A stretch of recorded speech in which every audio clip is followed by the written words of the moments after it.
हाय मोरे रामा,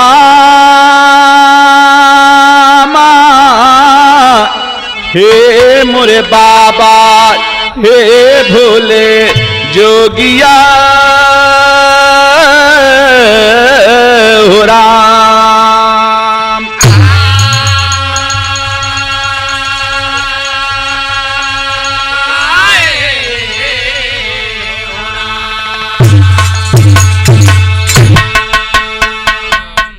तो श्रोता सुनो लगा के ध्यान, मानव बैल कुकुर का हाल, साथे कुछ कुछ वाक उम्र भई 40 साल।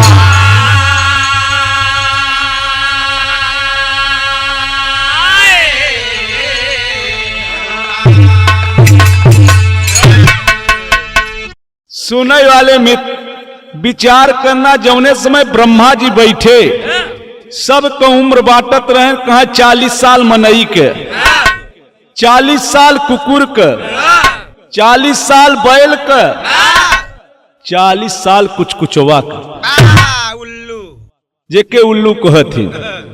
40 सबके देहन मनई। सोचता राम कैसे काम चले ओकरे मन में, जब सृष्टि भई तब उनके मन में थोड़ा माया गरा से रही। बिरहा में एक लाइन कव्वाली का टुकड़ा लगा मुन्ना,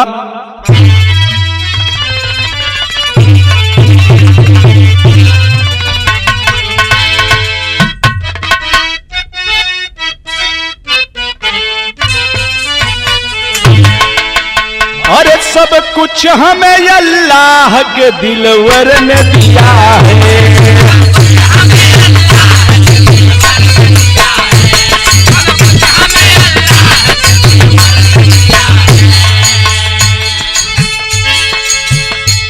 सब कुछ हमें अल्लाह के दिलवर ने दिया है।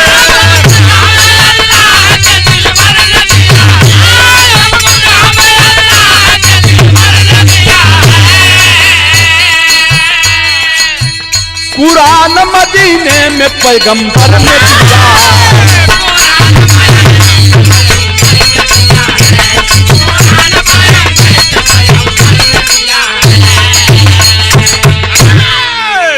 सुनने वाले पंचों जरा विचार करना, जौने समय उम्र बटता ब्रह्मा जी के पास सब बैठा है, भाव मिला मार साहेब का,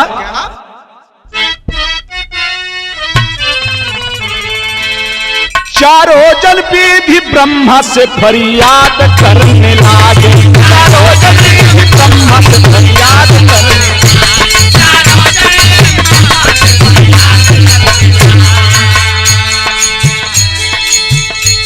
चारों जन भी ब्रह्मा से फरियाद करने लागे।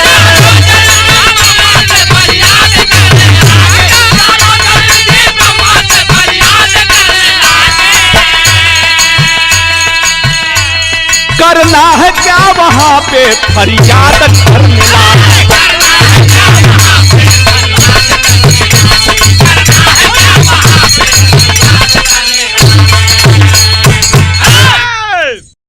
सुने वाले पंचों जौने समय चारों जन बैठा हैं, दुनिया के मालिक ब्रह्मा जी सबको उम्र 40 साल के फैसला कर दिए बाबू। जब 40 साल हो गए तो कहानी का शुरुआत बा मास्टर साहब का,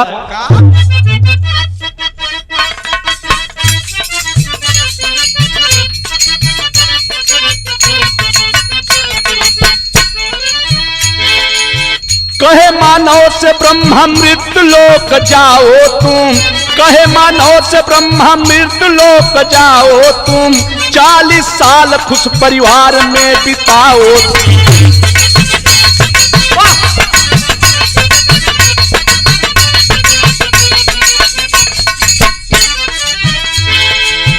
खाने पीने के लिए अन्न पैदा करना है, खाने पीने के लिए अन्न पैदा करना है, भरा भंडार साधु संत को खिलाना है।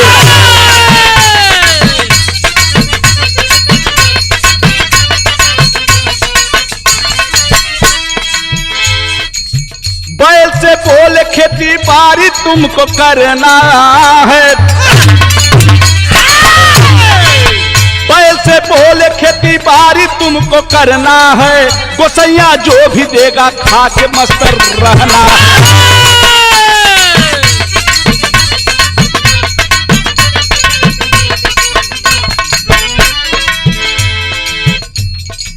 कुत्ता से बोले घर घर फेरी लगाना होगा, कुत्ता से बोले घर घर फेरी लगाना होगा, मिलेगा जो भी कौरा खा के मस्त रहना होगा।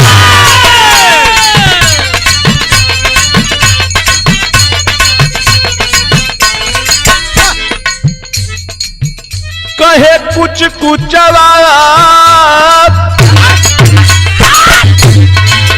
कहे कुछ कुचवा से जब भोर हो त जागे सब, कहे कुछ कुचवा जब भोर हो त जागे सब, दिन के दिखे नहीं दिन करके याद।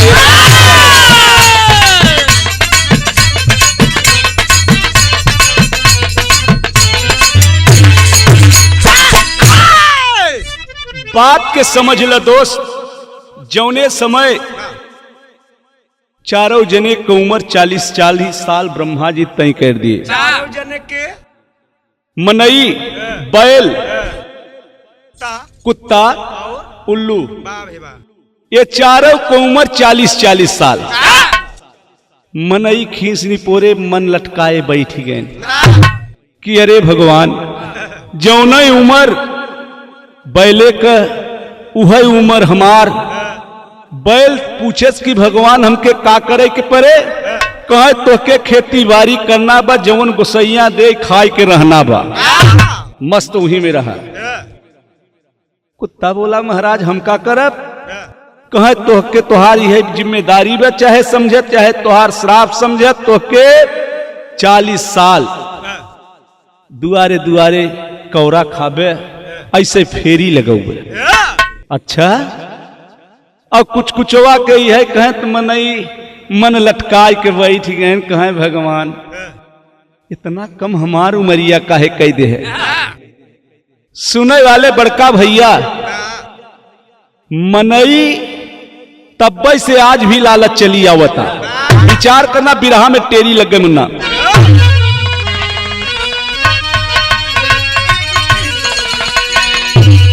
हाय अरे मोरे राम उमरिया नाही भावई मनवा, रामा रामा रामा रामा यार मोरे रामा उमरिया नाही भावई मनवा।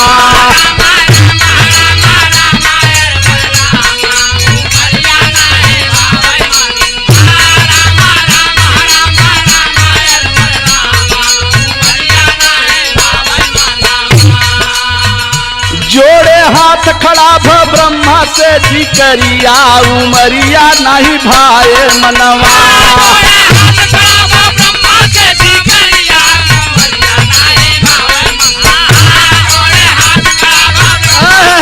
जय हो जय हो, बारे दादा बारे दादा।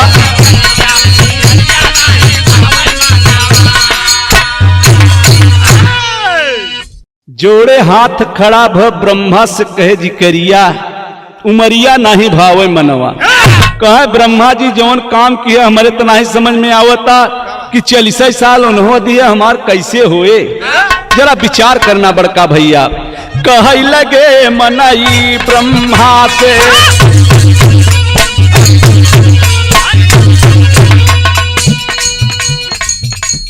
कह लगे मनही ब्रह्मा से, हे प्रभु यरज हमारी बा।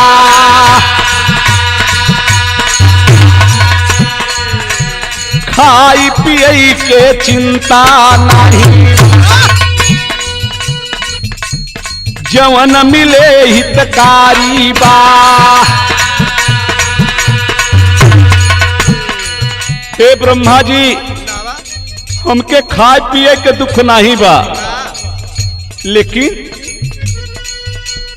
गलती हमारे साथ पहाड़ा।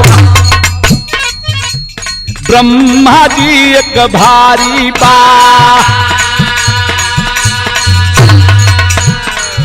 अरे घोर कष्ट हम जनाता कमई उमरिया भारी बा।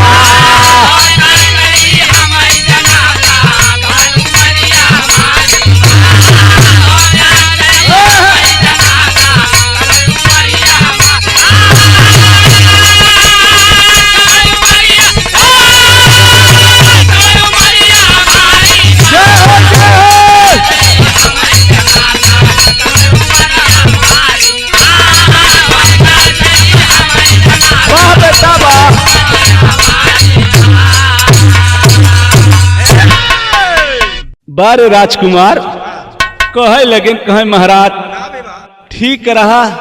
अरे जौने तेराजू जौने बटखरा से हमके तौले वह तेराजू से बैल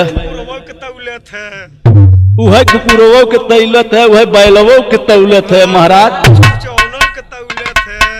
आप बताओ कैसे चले? मानो मोह पेरुआ से लटकाई के बैठ गए। बड़का भैया तो बैला कहन लगा ललकार कहे महाराज ये बहुत नाराज हैं। अब जब मन नाराजे हैं तो हम इनके कैसे समझाए? ये काम कर हमारे कम कही दे। बैला थोड़ा समझदारी दिखा ऐसे जगह समझदार तो रहबे तो बैला कहन लगा ललकार ये बतिया सुन लेते सरकार।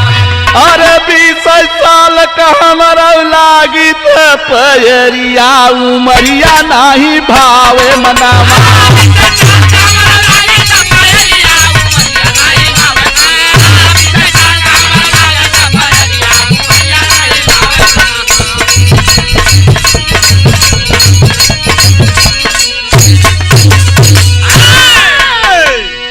कहे महाराज एक काम कैले जब इनके ऐसे इतनी बड़ा नशा बाते हमार उम्र 20 साल कह दे। कहे अच्छा भगवान सोचन की देखा कम मनई के संतुष्टि मिले तो कहे चल अच्छा तोहार 60 ही हो गए। जब 60 साल उम्र पाई गए तब मामला बड़ा गड़बड़ा आई गए। तो सोचत हैं अपने मन में विचार करते हैं। एक लाइन बिरहा में गीत लगे मास्टर साहेब।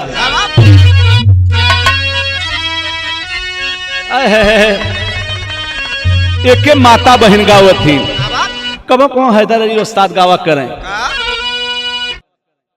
अरे मुड़े मऊरवा बानी के ना चारों भैया बनी दुल्हवा मुड़े मऊरवा हो बन के चारों भैया बनी दुल्हवा।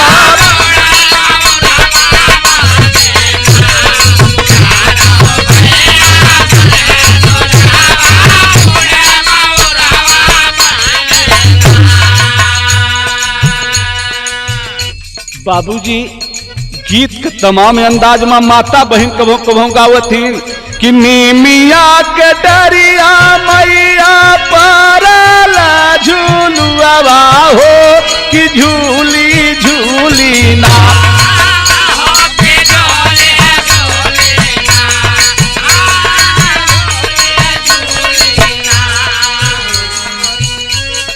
मैया मोरी गावथी न गीतिया हो कि झूली रे झूली मैया मोरी हो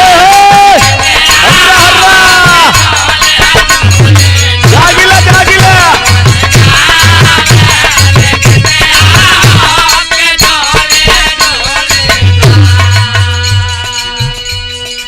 बड़े भाई मानो जब 20 साल बैल वाली उमरिया का बात कम होता तो बड़ा खुशी होता। ब्रह्मा से बैल कहता बड़े भैया मानव के समानवा ब्रह्मा बोले का बतिया यही बखतिया सुन लेना।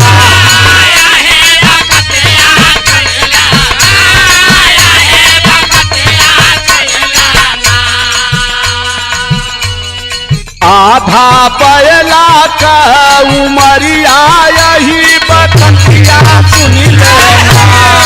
आधा बैला का उमरिया यही बखतिया।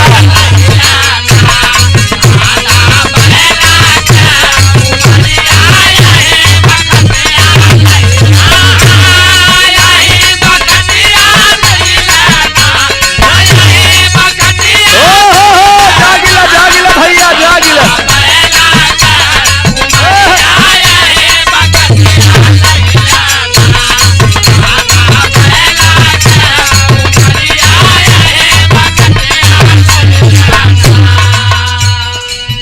बड़े भैया 60 साल मनाई का होई गयू मरिया यही बखतिया सुन लेना।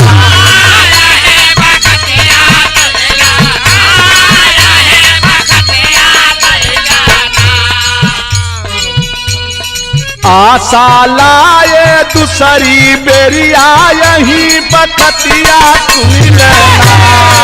आशा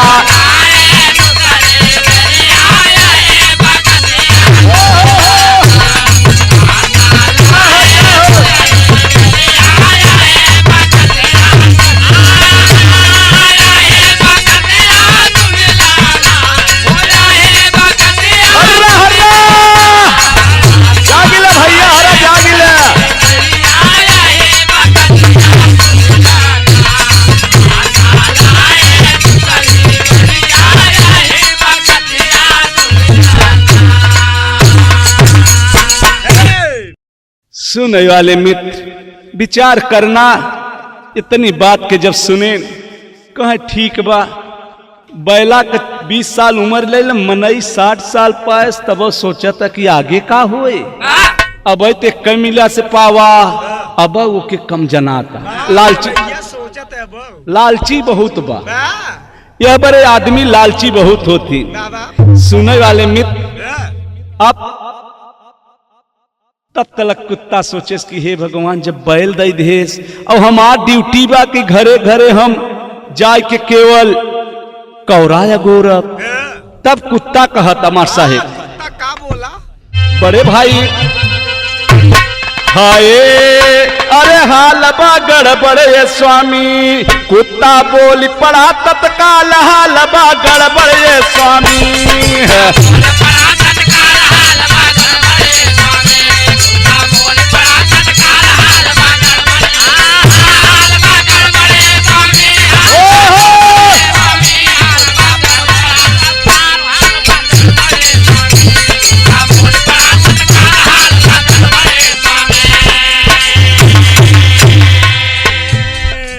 वो मीटिंगिया में जौन कुत्ता बैठा रहा ताक जूस देखे कहे महाराज जब ये बैल का 40 साल उम्र की है और उसकी घटाई के 20 साल कह दी है, तो का करब हम खीसी निपोर के कवर वहां रब यहाँ रब महाराज। हमारो एक बात सुन ले, झूठे पे रुआ मोह लटकाए है। हमार बात सुने, 40 साल तक कवर अगोरब मृत्यु लोक में जाके,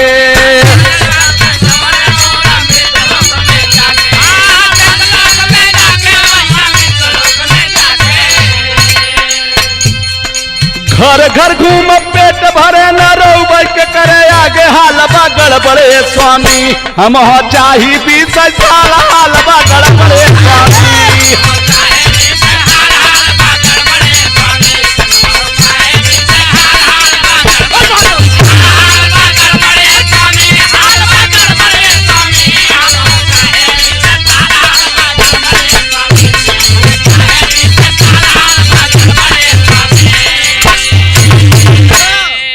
सुनने वाले मित्र कहा ये सरकार हम के करे घरे जाय के कवर गोर हम वहां 20 साल चाहे। और कहता कुत्ता का कहता 20 साल कुत्ता का उम्र भाई मनाई गईले पाई।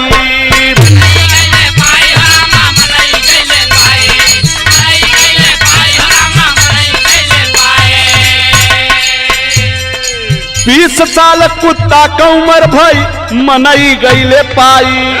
अरे 80 साल उम्र मिली बात नहीं जनाई हालबा गड़बड़े स्वामी।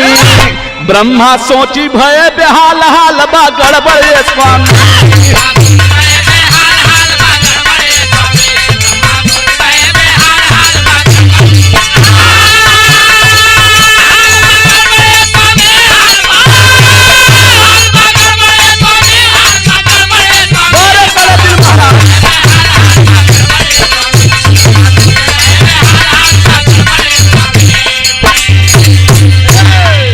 सुनने वाले मित्र ब्रह्मा सोचत है हे भगवान जौने समय कुत्ता कभी उम्र ले लेहन और जाय के अब 80 साल पहुंचा तब मोहन पेड़ के बैठा है उनके ही समझ में आवत अब बहु कम बा। भगवान ब्रह्मा कहे बारे बचई, इतनी बड़ी लालच करबे तो तुम मृतलोक में कैसे रहबे।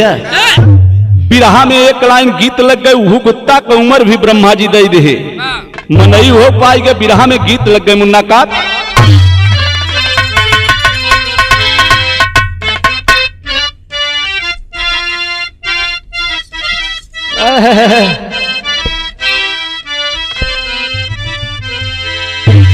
अरे आज एकादशिया, अरे बिहान दुआदशिया, तेरसिया के ना हो, तेरसिया के ना बाबा मांगई मोर गवानावा, तेरसिया के ना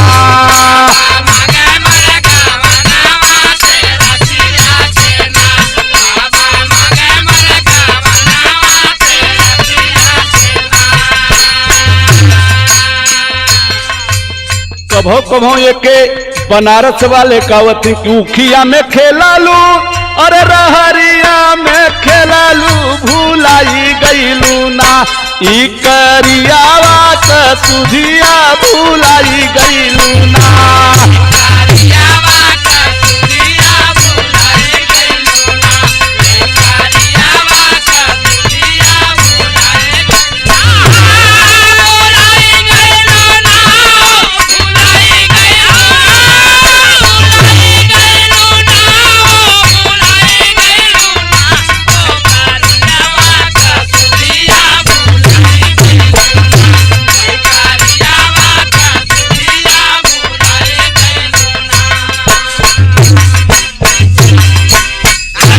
सुनने वाले पंच हाथ जोड़ के उल्लू खड़ा है, कहे महाराज एक बात हमार सुन ले।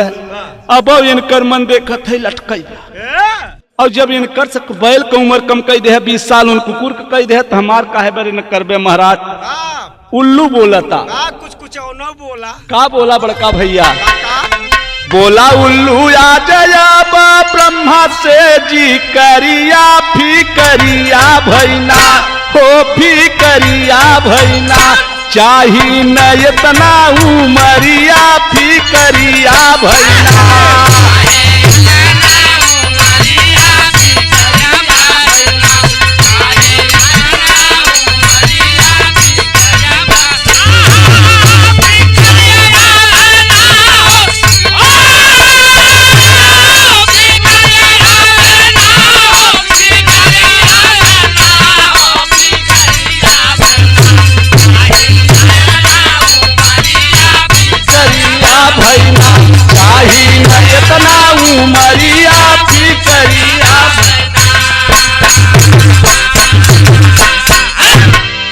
सुनने वाले मित्र कुछ कुछवा खड़ा कहे महाराज हम हो इतना उम्र न चाहे, हमारो 20 साल कम कह दे। ब्रह्मा जी कहे अब रच के देखें तो मनई थोड़ा सा, ओकर मन हरियर भ मास्टर साहेब, वो सोचे कि काम तो लही गवा। मनई जब 100 साल को हो गए तो अपन उम्र जब पाई गए तो चला बा खुशी में। बिरहा में गीत लग गए मुन्ना, हमारे बाबा को प्रैक्टिकली बोले,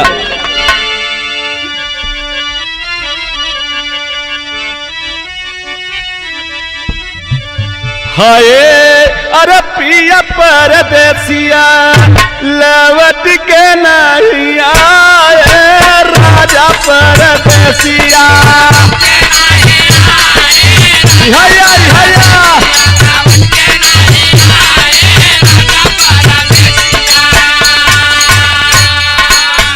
यार सारा दिन राजा बीतल बिताए, राजा परदेसिया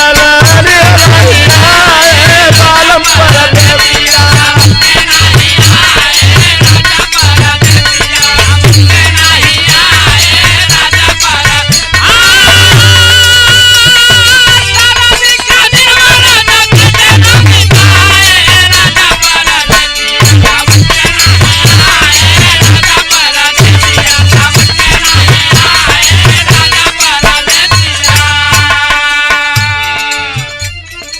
बड़े भैया जब आदमी अपन उम्र बढ़वा ले 100 साल हो गए मास्टर साहेब, तब खुशी में समात नहीं, अब लहान लही गई यार।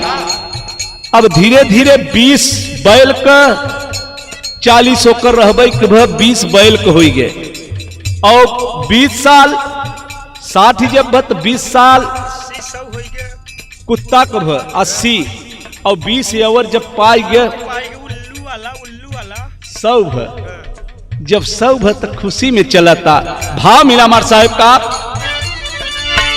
अरे राम उमरिया पाई मनाई चला है मुँह सकाई हो उमरिया पाई मनाई।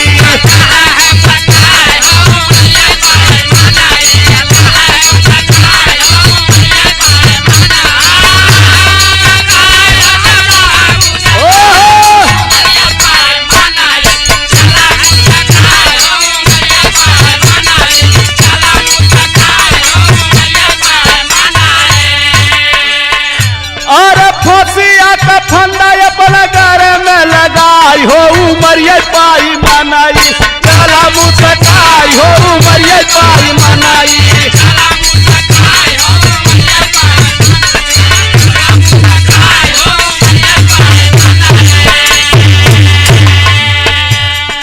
बड़े भैया जब उम्र पाई गए तब खुशी है।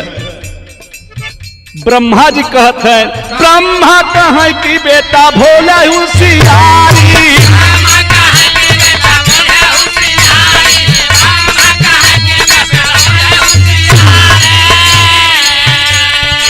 घरे में रुमाल लपेट के चल रहे हैं कि जौने समय हमार बाजार बन गई बा। थोड़ा मन में अहंकार भो ब्रह्मा जी मन पीछे से कहते हैं ब्रह्मा कहाँ की बेटा भोला होशियारी।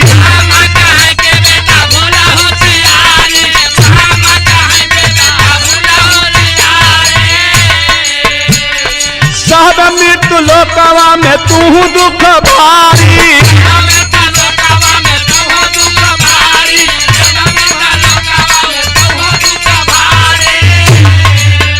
अरे केहू न उबारा अब केहू न सहाई उमरिया पाई मनाई चला मुस्काई उमरिया पाई।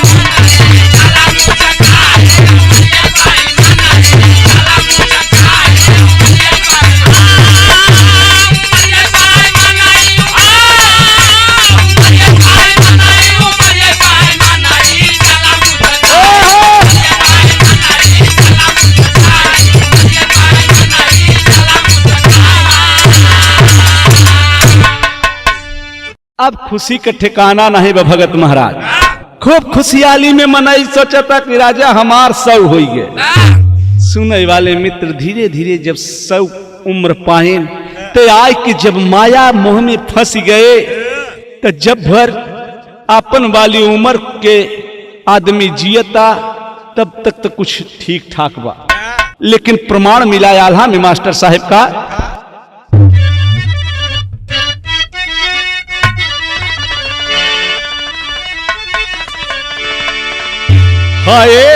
अरे लालच का फल सदा होता दुख दैया ये भैया।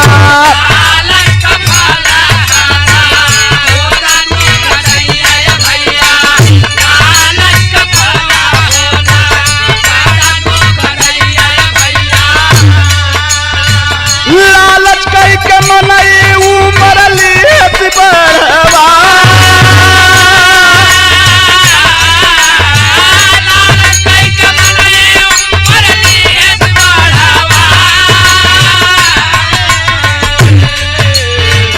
चालीस साल जिया अपन बाली जी गया भैया।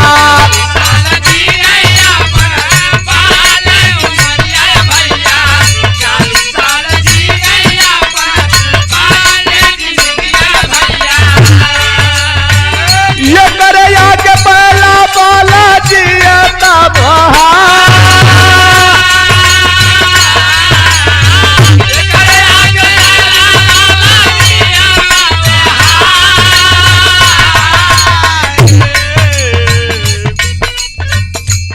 घरवा दुआर बेटी बेटा का सदिया पंचाप।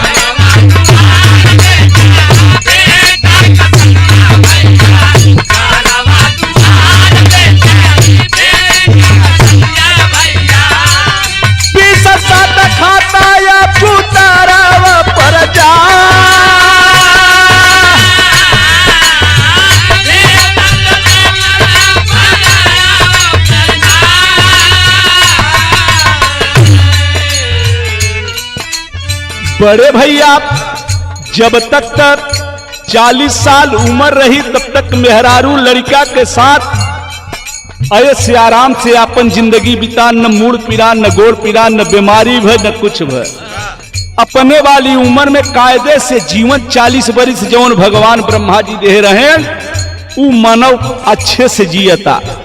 और जौन 20 बढ़ा रहा 60 भो हमन बेटी बेटा का शादी करे के बाद जब शादी भर न करबे, पैसा न रहे तो जैसे बैल साटा से मरा था वैसे आदमी मरा था बाबूजी। ये प्रमाण मिला। ये करे बाद मास्टर साहेब, ये करे बाद कुकुरा वाली आई गई उमरिया भैया।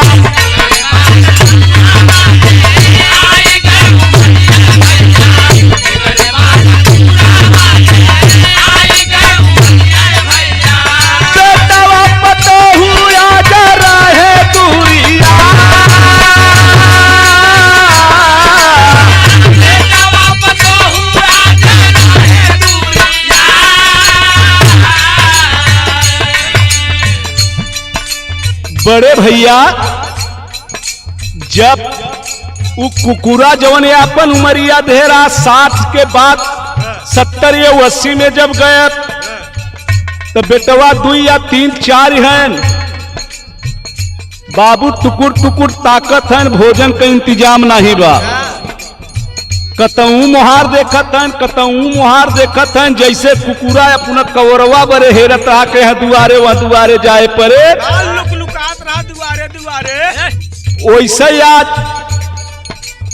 हे पंचो बाबू जी के अपन बेटवा पैदा कई के अपन पतोह ले आए के माता जी और बाबू जी वो लालच के सजा भोगत हैं कि आज वह बेटवा से 8 बज गए, 9 बज गए, 10 बज गए, अब मझिलका नहीं दे, जठरका नहीं दे, के जाना छोटकई ढेर रही सोई वही दे दे।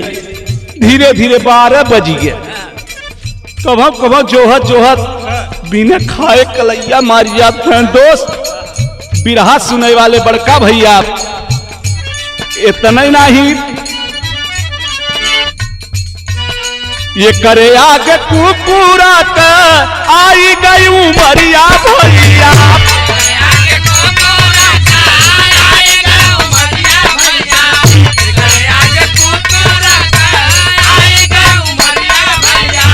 बेटवा पतोहू राजा रहे दूरिया।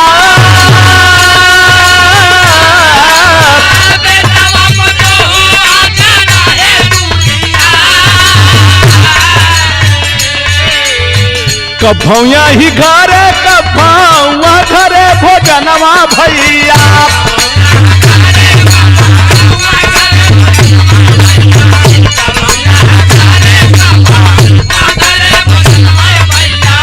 कभो भी न खाए या बातिनवा होला।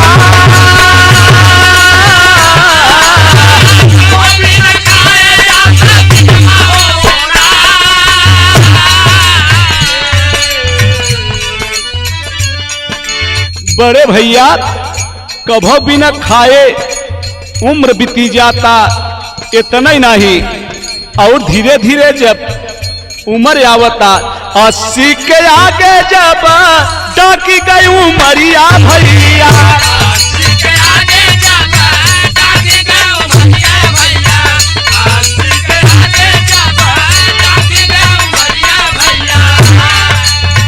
पारी कुचा कुचावा के लागे हो जना।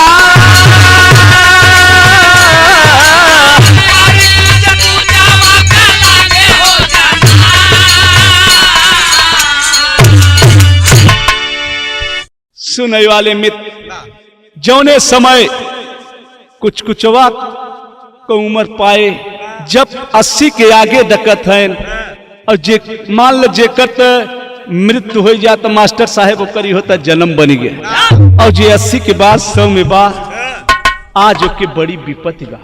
वो कुछ कुचवा की ना है टुकुर टुकुर टुकुर टुकुर ताकता न तो समझ में आवता करी त का करी। आखिरी लाइन में कहना अमर साहेब,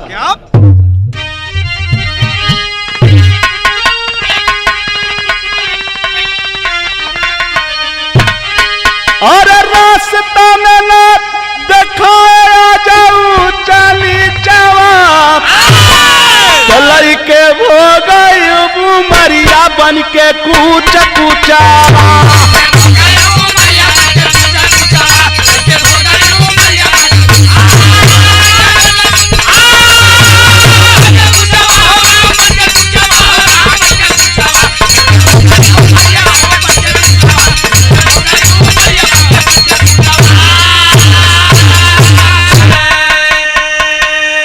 जियो शेर लई के भोग अब उमरिया बन के कुछ कुचवा उह जवन लालच के रहे आज ओकर ब्रह्मा कदी अगर लेते तू उमरिया और 40 साल लूटी लेते जगह का लहरिया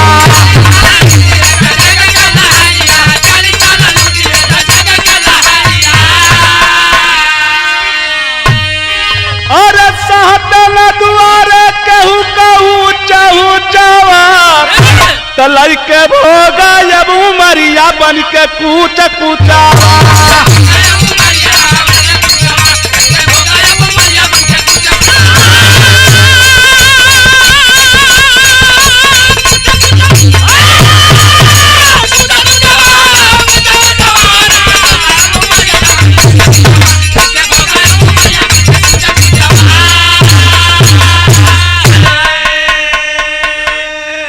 सुनने वाले मित्र अगर ब्रह्मा जी के दीही उम्र पर भगत महाराज अगर मनई संतोष कई गए हो तो आज ही दिन देखे के न मिलत जवन आप लोगन के बीच में यह दुआरे से वह दुआरे सुने के मिलत बाबूजी बड़े भाई आखिरी लाइन में गुरु घराने के परिचय बा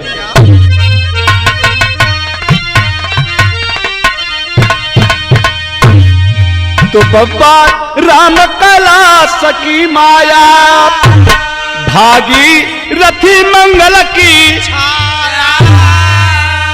उमरिया प्रभु न भावई मनवा और गावई दिले सया डोला माही बखरिया उमरिया प्रभु न भाव